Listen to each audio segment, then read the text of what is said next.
Hello, Popcorn Junkies. Welcome to the Popcorn Junkies. We're reacting to, this is a trailer for the new Martin Scorsese film. Martin Scorsese film, Killers of the Flower Moon. It felt like an eternity since we first reported that this was being made, this was going to be done. Obviously, his last film, Martin Scorsese, was The Irishman. We didn't pull our punches there. I felt it was bloated. I felt it was plodding. I thought it was self-indulgent. I thought it was just not very good, and incredibly long. Well, length is not something that Martin Scorsese has thought about with this film. This film clocks in at a remarkable 206 minutes. Wow, that's 3 hours, 26 minutes yeah, that's right, my calculation's right. Anyway, Killers of the Flower Moon. This stars, obviously, Leonardo DiCaprio is back. Leo. Robert De Niro is in there. Jesse Plemons. I'm pleased that Jesse Plemons is now in Martin Scorsese's capable hands. This is based on a non-fiction book, which was called Killers of the Flower Moon, not surprisingly, the Osage Murders and Birth of the FBI, as in Osage County. It pivots around an indigenous Native American tribe who were obviously native to Oklahoma, the Osage tribe, who were murdered, or members of this tribe were murdered in mysterious circumstances back in the 1920s. The FBI went to investigate.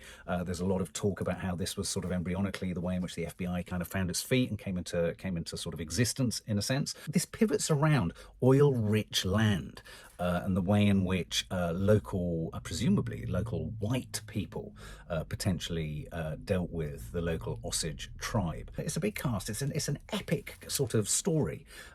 It's quintessential America. It's sort of like Western crime sort of historic stuff. Obviously touching again upon America's incredibly sort of conflicting past regarding the Native American Indians and the way in which they essentially conquered most of the land and sort of commercialized most of the land and just sort of have rampaged across it, sort of extracting all of its resources and especially oil. So this is Killers of the Flower Moon. As I say, I go into this with a little bit of a sort of tentative kind of caution. I'm a little bit concerned. I'm a huge Scorsese fan of, his early films, Mean Streets, Raging Bull, Taxi Driver, King of Comedy, was it? New York, so many, Goodfellas, Casino, The Departed. I mean, he's, made Cape Fear. I mean, obviously there've been some duff ones in there too, but by and large, Last Temptation of Christ, he's an auteur. He's a fascinating filmmaker. So anyway, let's take a look, shall we? Killers of the Flower Moon. I'm excited about this. I really want this to be a return to form. I mean, a lot of people love The Irishman, but it just wasn't for us. Anyway, shall we check it out? Let's do it. Wow. Wow. Oh, nice start.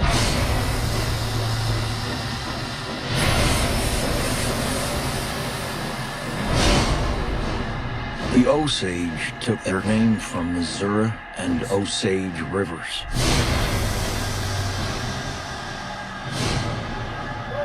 Niukanska, children of the Middle Waters.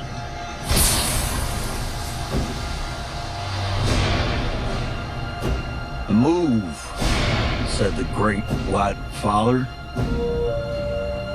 There are many, so many hungry wolves. Can you find the wolves in this picture?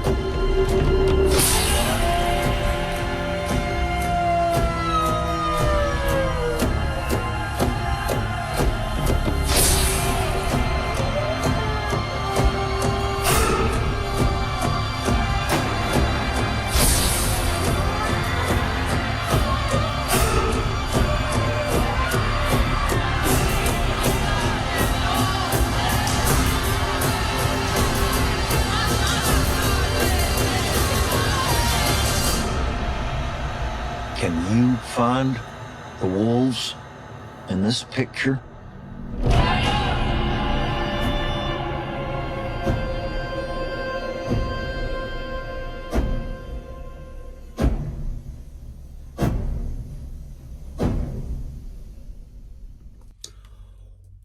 Wow, wow, wow, wow. What a fantastic trailer. Obviously from the reading the text, was it reading the text to a child or perhaps reading the text to the young Native American woman? Lily Gladstone in there too. Oh my God, that was sensational. Can you see the wolves in this picture? I mean, a little bit of a reference out there to Wolves of Wall Street as well, the way in which this predatory nature of white Americans, as they literally came in by train to prospect the land and extract, drain, siphon off the heritage of land that was not theirs, but they've bought and they've conquered.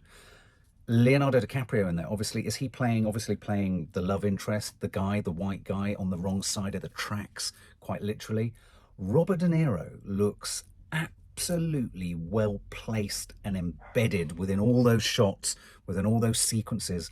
His ability to do disconnected kind of hostility and a sort of sociopathic kind of disregard for whatever's going on, like, you know, like he's perfected as gangsters or as Travis Bickle.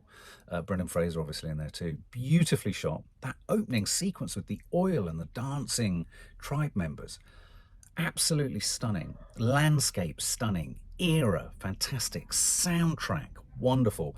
Double-edged, double meaning to the reading of the story of Can You See the Wolves in this picture. That was chilling. I got goosebumps with that shot as all those kind of fat, bloated, piggy American men turned round.